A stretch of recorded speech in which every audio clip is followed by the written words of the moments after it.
Each and every fall I sit here and tell you that the latest Smackdown is good, but just good. That it's not impressive and not enough to curl the toes of this lifelong wrestling game fan. Today I'm thrilled to tell you that WWE Smackdown Vs Raw 2010 isn't just good, it's freaking great. Vince McMahon's cavalcade of loons is back in a 67 character roster, boatload of match types, and a whole bunch of options that will let you create characters, logos, as well as your own stories complete with cutscenes that you can share with the world.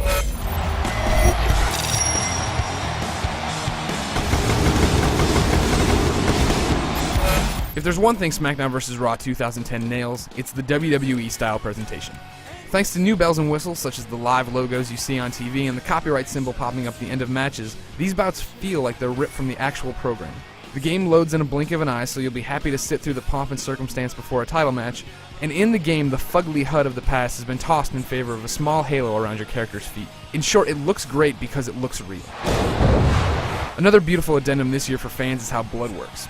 When I first busted somebody open, I thought the blood looked a bit weak. It was just a blob on the left side of the guy's forehead. But as I continued to wail on the foe, some nifty changes started to appear. The blood engulfed his left eye, it dripped onto his chest, it rubbed off onto my chest. Hell, if I kept punching him in the face, it rubbed off on my knuckles.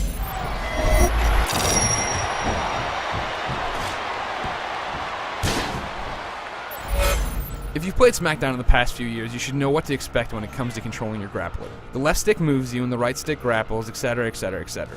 Still, THQ has dropped in a number of under-the-hood improvements. There are apron moves, you can grapple from an opponent's side, and there are a total of 4 strong grapple positions that you can now switch to without breaking a hold.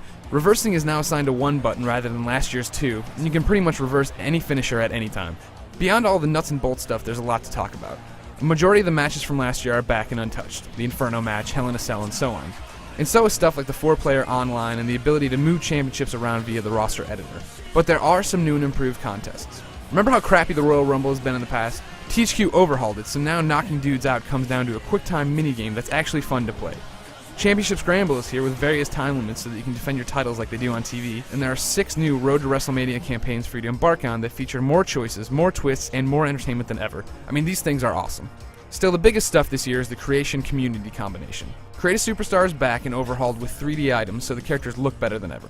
There's still a few issues. The new point system made me choose between sunglasses or pants for Gruesome Greggy because I couldn't have both, and the invented wrestlers don't look as good as the real Superstars, but it's definitely a step in the right direction.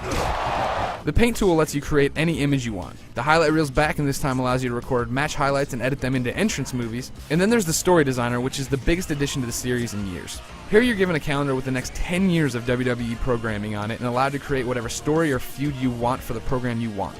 You click a show and choose one of the more than 100 scene animations to pop in and tell your tale. The animations range from people getting interviewed to cars exploding to mysterious briefcases being found. You get to cast the characters in their roles, write the dialogue, change the camera angles, and more. When you got that one part done, you can move on to the next show and keep the story going, or just end it there. It's your call.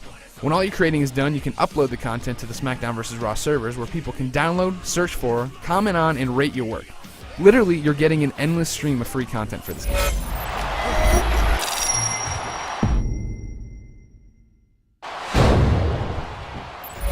There are nitty-gritty sticking points with this year's Smackdown vs. Raw, such as the fact that created superstars can only appear 10 times in a created story, and the AI can be a bit wonky in Road to WrestleMania. But for those micro concerns, you really should check out my extensive written review. I mean, I haven't even touched on superstar threads, creative finisher being back, or any of the other dozen things there are to talk about with this game. What you need to take away from this video is that WWE Smackdown vs. Raw 2010 is a great game that should satisfy fans looking to lose themselves in the world of sports entertainment. The gameplay improvements are welcome, the presentation is top-notch, and the ability to create, upload, and download user-created stories pretty much blows the lid off of how long you can play this title. So if you'll allow me to paraphrase the great one, finally, the awesomeness has come back to Smackdown!